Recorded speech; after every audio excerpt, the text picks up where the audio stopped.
Ještě bych vám řekl, jak já jsem se moc dobře hrál s Věrou Chytilou, byli jsme velký kamarádi a 40 let jsem mi neviděl. Pak jsem přišel, hráli jsme teda v Troji, a on tam měl nahoře vilu. Pak jsem říkal, jdu ji navštívit, tak jsem tam přišel do baráku, tam zvonek byl, jenom dráty trčely, tak jsem bouchal na dveře, ona přišla, když mě zbadala, říkala, a ty ještě žiješ?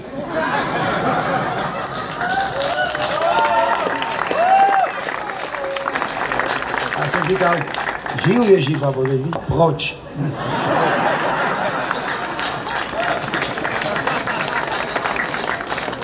Ještě vám řeknu, jak já jsem se narodil na Slovensku, v Bratislavě, a když jsem utekl, tak jsem byl považovaný, to bylo Československo ještě. A jak jsem získal to americké občanství, tak mi automaticky Slováci zrušili to slovenský. To je jediná země na světě, kde nemůžete mít dvoje občanství. Tak jsem to různě zkoušel, pak jsme hráli v Praze a byl tam slovenský velvychcanec. Tak jsem šel za ním a říkám mu, že mi vzali ten pás a že co si se dá dělat a tohle. A říkal, Lácko, nie je problém, urobíme. Byli asi 4 roky a nic se nestalo. Jsme hráli v Bratislavě úplně jiný velvychcanec a taky slovenský. Tak mu říkám ten problém a on říkal, Lácko, urobíme, nie je problém.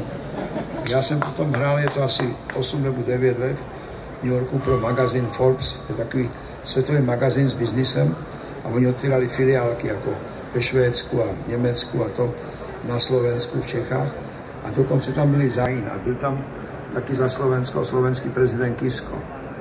No, že když ho zbadala, tak jdi tam, to bude jednoduchý, jdi tam šel. Říkám, pan prezident, já jsem jmenuji Láco Dejčí. On mě neznal, takže já jsem na to z New Yorku zvyklý, to mě nepřekvapilo.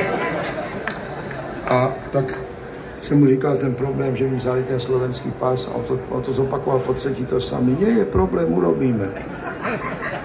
Tak jsem mu povedal, pan prezident, může vám povedat vtip, je to velice humorný vtip, protože se vysoko strašně směl. No povedzte. Jsem mu věděl, jaký je rozdíl mezi Robertkom a Slovákom? On povedal, nevím. Jsem povedal, Slovák je pravý kokot. A on se nesmál, to nepochopil, taká vtipná věc.